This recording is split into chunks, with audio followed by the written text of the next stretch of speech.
You're listening to the Astrology Hub podcast, practical wisdom for living your life on purpose. Hi there, my name is Amanda Poole-Walsh, and I'm the founder of Astrology Hub. And I'm Donna Woodwell, Astrology Hub's astrologer and senior editor. And we're here for your weekly forecast for the week starting Monday, January 21st, 2019. And Donna, last week's theme for the week was life at the crossroads. And just a question for you listening out there, how did that play out in your life? Were you faced with some big decisions, some crossroads type moments? Just interesting to reflect upon as we embark upon this new week. And Donna, it is a new week, new energies. We're technically out of the eclipse portal, although I know the energies of eclipses can stay with us for a while. And if you don't know what I'm talking about when I say eclipse portal, please check out episode 008 from last Thursday. Donna and I go in depth about eclipse energy and give our top tips for how to work with the intensity that can accompany these periods of time. But Donna, tell us about this week. What is the cosmic theme we'll be playing with? And I use the word playing purposefully because I'm sure everyone could use a little playfulness right now. Oh, Amanda, absolutely. Now, I think of this as a recovery and integration week. And I think we have to build in that for ourselves. In every time I know I'm going to be doing some deep work, whether if it's in therapy or in a past life regression, part of the process is giving ourselves time to integrate.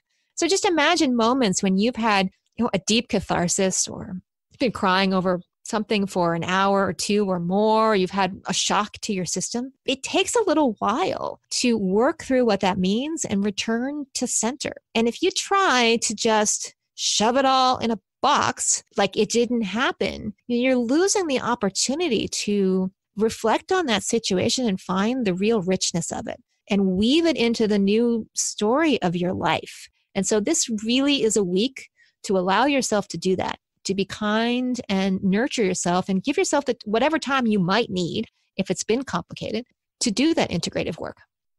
So important and so undervalued in our modern society, that integration time. And when we do that, we get to actually experience the richness and mine for gold in whatever it is, that experience that we had. And when we skip over it, it's almost like the lessons are half learned or half baked. It's like it doesn't really get to come to full fruition. So it's a really important reminder, Donna. Thank you for bringing that to our awareness as we start this week. And what do we start this weekend? Well, the aspect that we talked about last week in the forecast with the eclipses is that Mars and Saturn are actually exactly square on Monday morning. And that's a heck of a way to start out a Monday morning. I mean, in a way, it's like having a slightly off-center tug of war. But, I'm always reminded of that episode from War Games where it says, when there's a war, sometimes the only way to win is not to play. It's the same in a tug of war. If you find yourself struggling with someone else that you just can't see eye to eye with, you know what? You can't have a tug of war if you both drop the rope.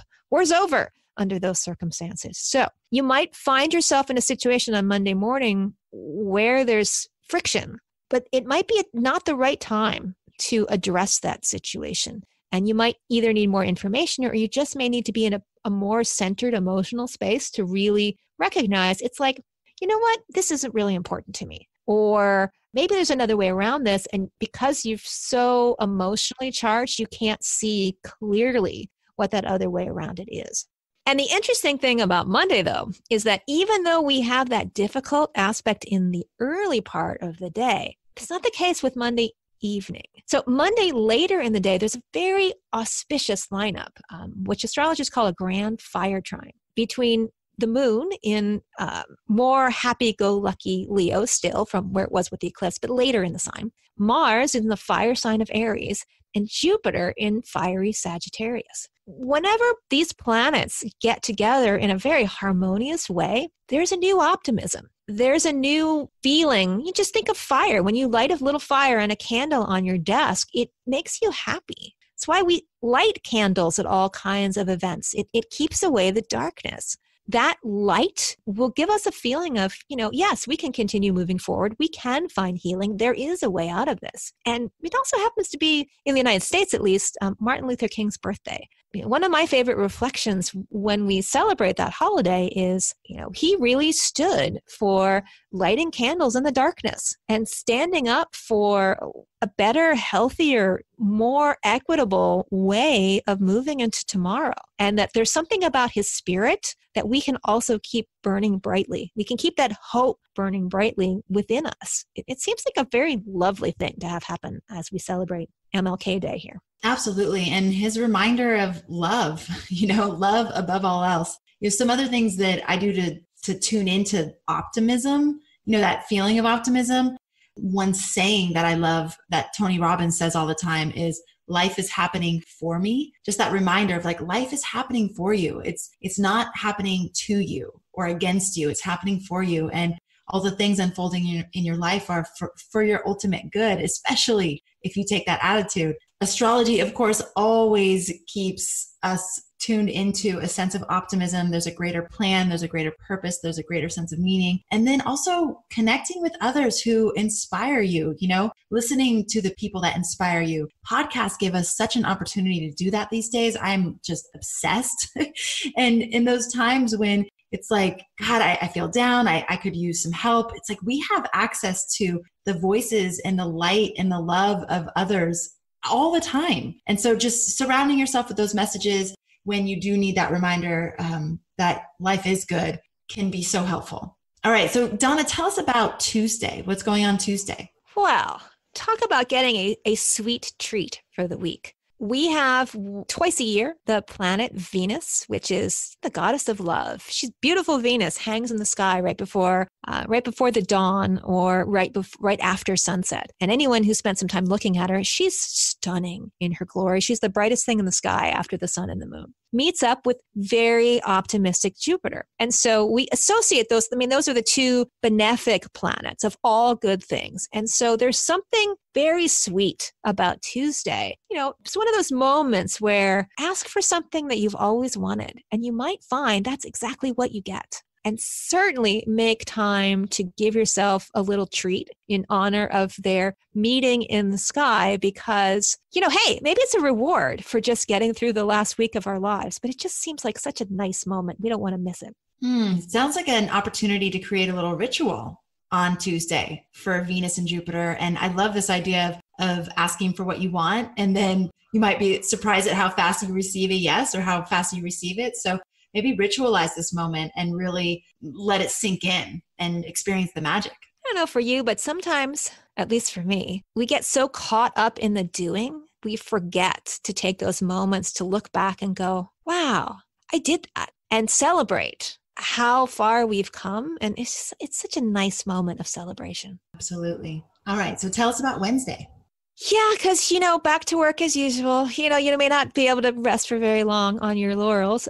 Wednesday, the moon moves into Virgo. And when the moon's in Virgo, we often feel like rolling up our sleeves and getting back to work. But it's nicely aligned with Saturn and Capricorn. And, given that I'm a Virgo and Amanda is a Capricorn, this is a day we're going to like because the two planets in each signs are nicely aligned. And it's a good day to get back to doing something practical. It might give you a sense of peace to just, sometimes for me as a Virgo, once things have all been crazy, I just need a day to clean my desk and clean my house and put everything back in order. And then I can take a breath and go, okay, I'm ready to face what comes next. It's that kind of day. I wouldn't, however, make any promises on Wednesday night because heating up in the evening hours is this mutable T-square. So mutable means changeable and T-square means tense energy. And so the planets involved are the moon, which is how we feel, and Jupiter, which is how we have a long-term vision, how we integrate with larger society, and Neptune, which is all about tapping into those deeper spiritual voices, but also it can be very elusive as we get lost in our own imagination. When they all get together, it's not always easy to understand the long-term consequences of someone because our intuition believes one thing, but that may not be exactly what reality says at the same time. So before you commit wholeheartedly to things that might come up around Wednesday night, let the buyer beware and understand that sometimes when things glitter, they may be gold and sometimes they may not be. And you might need a little extra time to figure out which is which. shortly thereafter, Mercury shifts into a new sign. And Mercury is the ruler of Virgo, which makes this, again, a potent time to say, hey, wait, because you don't have all the information yet. As he shifts into Aquarius in the overnight hours, wouldn't be surprised if that triggers something about eclipses. The thing with eclipses is astrologers say that they're making sensitive degrees in the sky. So what is a sensitive degree? Okay, imagine you take a quick moment and you stare at a really bright light, and then you shut your eyes and you can still see the after image of the really bright light, even though your eyes are closed. That's what it means to create a sensitive degree. These eclipses are so powerful that degree kind of has an after image for a little while. And Mercury will be sliding across that place where the after image is. And Mercury is the planet that has to do with going between the worlds. We associate him with our thinking and our thought process, but he's also the messenger of the gods. He was the one planet who could go from the highest points of Olympus, the dwelling place of the gods, all the way through material reality and all the way down in the underworld to carry messages between them. And so he links the highest heights with the places of deepest shadow. And so that is certainly, I would mark on your calendar to pay attention to any dreams that you might have on Wednesday night, because that might be Mercury whispering in your ear to give you some perspective or some concept of what all this eclipse energy has meant for you in a way that you hadn't even thought of, which is actually pretty impressive to happen so fast after the eclipse. Usually it takes us time to integrate big things in our life. But, Mercury might help us have it happen to us sooner rather than later. Sounds like a good opportunity for our dream journals. Pull those out. And at least you'll have plenty of time on Thursday to think about it, because Thursday is bringing us one more of those extra long void of course moons periods. I know a lot of astrologers don't even like mentioning void of course moons because they generally are just moments when the moon is kind of hanging out looking for another dance partner. It feels out of sync, but they're usually only an hour long, and you can kind of disregard them when they're only an hour. But when the moon feels that out of sorts for 14 hours straight, that's a really, really long time. And it means that there's not a lot of energy to manifest our newest, greatest plans. It's great for taking a step out, taking a time out, recharging your own batteries, hanging out in the hammock in the backyard, whatever that means for you. I always think of it, the moon is creating the waves on which we surf. Every time it meets a planet, it takes the light of that planetary energy and pushes it into shore. So when the moon is void, it's like the place between the waves. And sometimes we call it slack tide. When I know, Amanda, you probably know this from living at the beach. The waves come in cycles. You'll have a wave and then a wave and then a wave, and then there'll be kind of nothing. And then the cycle will start again. You'll have a wave and a wave and a wave, and then there's kind of nothing for a little while. And that's just based on the way the wind is hitting the shore. So it's a kind of nothing, umphy period. So take advantage of it. Hang out, process, sleep, do whatever you need to do to take care of yourself. Get your own private projects or things that you've been working on for a while. Just don't try to launch something new, or you'll be swimming upstream the whole time that you're working on that project. Sounds like a built-in integration time. Like nature acknowledges the importance of those integration times and gives it to us with those void of course moon periods. So just like you said, Donna, take advantage of that opportunity. Yeah, and how cool is we get an extra long one right after the eclipses? It's like somebody knew we needed a break. Somebody, yes. The great astrologer in the sky, right? Uh-huh. Okay, so going into the weekend, I actually like the look of Friday because to me, it's all about taking a moment to objectively look at your life. There have been a lot of things going on this week, but I think because of the feelings that are going on, there is an alignment of very positive Mars-Jupiter energy. And Mars and Jupiter together, Jupiter's in Sagittarius, Mars is in Aries. So both of them are trine, which is really harmonious.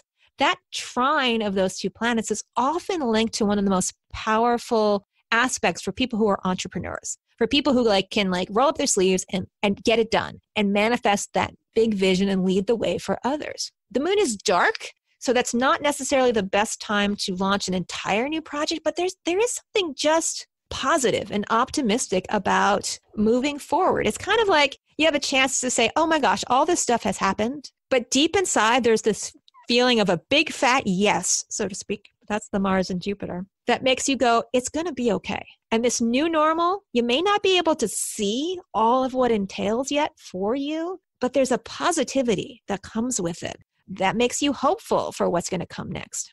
You know, with these moments of growth, just remember that part of being able to embrace these new moments is taking the time to honor what you're letting go of, because you have to let go of something in order to make space for something new. You know, there's a new show on Netflix right now where they called Tidying Up, where they're looking at the KonMari method for arranging your house. And before you can arrange things, you've got to take time to get the clutter out of the way. And part of the process is to, as you go through deciding what to keep, what to release, when you're releasing things, to say thank you. Thank you for what you have done for me. Our time is over together. But that in honoring the giveaway, you are setting up an energy, an intentionality about moving through the world that adds a certain numinous quality to all of the moments. Amanda, how do you decide when you've got a lot of options and you want to let some things go and create new things? How do you make space for that choice, and how do you go through it? Great question, Donna. You know, I feel like a kid in a candy store a lot of the time. I want to do everything all at once, you know, but I know this gets me into trouble. So I'm really working on greater levels of discernment. And what I've found is that being clear on my plan, being clear on what I want to accomplish, what I want to experience, really helps me say no to the things that aren't aligned with whatever those goals or desired outcomes are. But when I don't have a plan, it's like really easy for me to pile on and say yes to a bunch of things. So I feel like with that a little bit of structure, I'm able to more clearly discern the things that are aligned and the things that aren't. But then also it's just a combination of feeling. So feeling into the option of like, how would that feel? You know, like how would it feel to actually do that thing that's being presented? Logic, like, does it actually make sense? Does it fit into the plan? Like I was saying before, and then bouncing things off others. You know, my son is in the 12th house, and I've found that it is really essential for me to get input and feedback from other people when I'm making decisions, especially big decisions, because sometimes I really cannot clearly see. So it's really helpful for me to have almost like a panel of advisors that I run things by who can help me with those times. So I hope that's helpful. Well, it's helpful for me. Sure, it'll be helpful for other people too. Well, that's good. Okay, Saturday's getting back in the fractious energy again. It's a little bit of a resonance with the weekend before. The moon is in Libra, and it's making challenging aspects with Mars and Pluto and Uranus.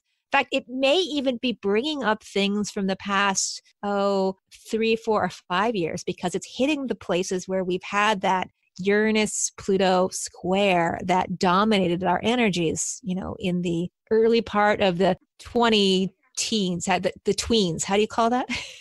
So you might find there's like some history that you're clearing out on this day. And so there is one bright side of all this, though, is that the moon is also aligned with that happy Venus-Jupiter conjunction. So the way I would move with this energy is really try to be grateful for the things that you have, and then give yourself some space before you take actions that you can't undo. Because there's going to be a pull on that day to do both. And once again, as we've said very much during the last couple of weeks, is you don't necessarily need to give in to urgency. If that's what you're feeling, I must make a decision right now. Most cases, that's actually not true. What you are doing is translating the emotional intensity of any particular time into a desire to have to act on it. And I know that it can feel frustrating, especially when it's so charged, but to recognize that urgency is just a feeling. And we don't always have to choose what's a feeling, because it's not you, it's just a feeling. And so sometimes I use that, again, that quote from Firefly that I've mentioned before, where the woman is in labor and one of the characters says, you know, this is just a moment in time. Even these hard ones, they are just moments in time. we can give ourselves a little bit of space to reflect on them, we realize that we can work with them rather than reacting to them, if that makes sense. It totally does, Donna. I love, for me, the analogy of it's just passing clouds. They're just passing clouds. It feels really dark right now. It's just a passing cloud. So, and I know that we've said that, we've said these things a lot in the last few weeks because it's just, that's been the type of energy that we've all been navigating. So just another reminder, we cannot remind each other enough. And you might need it on Sunday. Sunday is definitely one of those don't tread on me days. Sunday is definitely one of those days where we might be waving the don't tread on me flag. But think about it. That's a logical consequence. If you've had some really deep emotional experiences, you haven't made space in your life. Even if you've listened to this podcast and heard us say, make space in your life to process this. Let's just imagine for a moment that you didn't listen to us. Well, what would happen a few days later as this stuff is bubbling and you're ignoring? Eventually you're going to get to a point where you're like, no, leave me alone. Everybody go away. Everybody go away because I need some space to process. And Sunday is that moment. And so you might find that you need, for the sake of not just your own sanity, but for other people so that they don't get hurt in the process, to just scale back, take some time to yourself and allow the energies to integrate within you. And there's no need to start a war for asking that you get some space. You're allowed to ask for some space. And by having someone provide you with that space, if they are wise, they will realize they'll get a better you on the flip side of that space. Amen to that. All right, Donna. So my biggest takeaways for all of you this week, the things that I was noting down. Number one is that this is a week of integration time and recovery. So making the space for yourself to do that. Number two, I love this recommendation, Donna, you gave us to thank the things that you're releasing. So if there are things that you're saying goodbye to, if there are things you're saying no to, if there are things that you're letting go of, thanking those things. You know, someone that I love very much in my life always says that all forward motion begins with gratitude.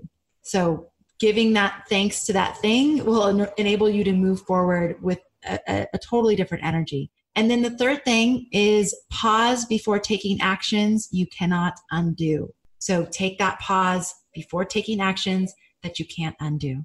I was just tuning into the energy of the week and thinking, wow, it would be so nice to have a little bit of a rest. After all of the intensity, just again, can you imagine what the world would be like if we all tuned into the script in advance and just had a calendar that was aligned with all of these peaks and valleys? How much easier it would be to recover from the major turning points in our lives?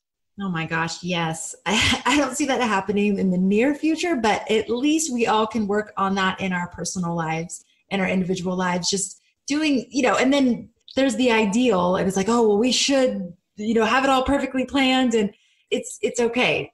We're all in the same boat together. Our society is not designed to give us a random week at the end of January to just integrate and process. It's not the way it is, but that's okay. We can just do our best and flow with it all.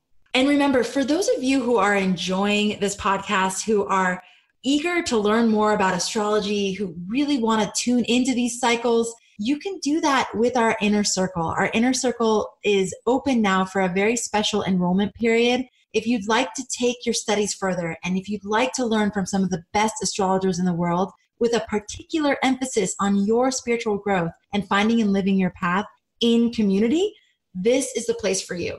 If you join before January 31st, you'll receive our special bonus pack from the 2019 forecast event, and you'll receive the 2019 forecast recordings. Plus, you'll make it in time to join us for the new moon forecast and ceremony and self-mastery class with Giselle Terry and David Cochran, two incredible astrologers. I am so excited about their lunar cycle. Giselle was featured on episode 007. She's an astrologer and psychotherapist and absolutely amazing. And David will be featured on the podcast later this week. So if you're interested in learning more about our Inner Circle membership, please check it out at astrologyhub.com/inner-circle. We're going to put that link in the show notes so you can check it out. There's no contract. You can try it and cancel anytime. and we would absolutely love to have you. All right, everybody, thank you so much for tuning in, for being a part of our community, and for making astrology a part of your life. As I mentioned before, this week we're going to be featuring astrologer David Cochran, who is going to be talking about some of the greatest breakthroughs in research-based astrology, and also how to talk about your passion for astrology to any of the critics or naysayers in your life. So please tune in. It's been great connecting with you here today. Everybody have a great week, and we'll catch you on the next episode.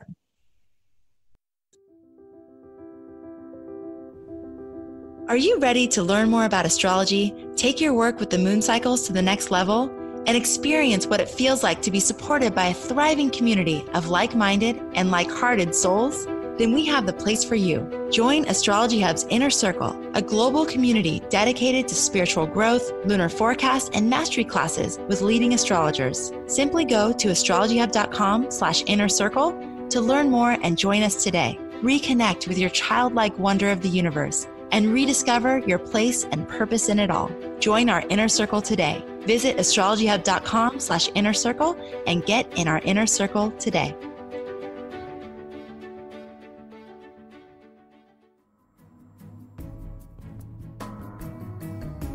Thanks for listening to this episode of the Astrology Hub podcast. We can't wait to continue exploring with you and bringing you astrology's most practical wisdom so you can live your life on purpose. We'll catch you on the next episode.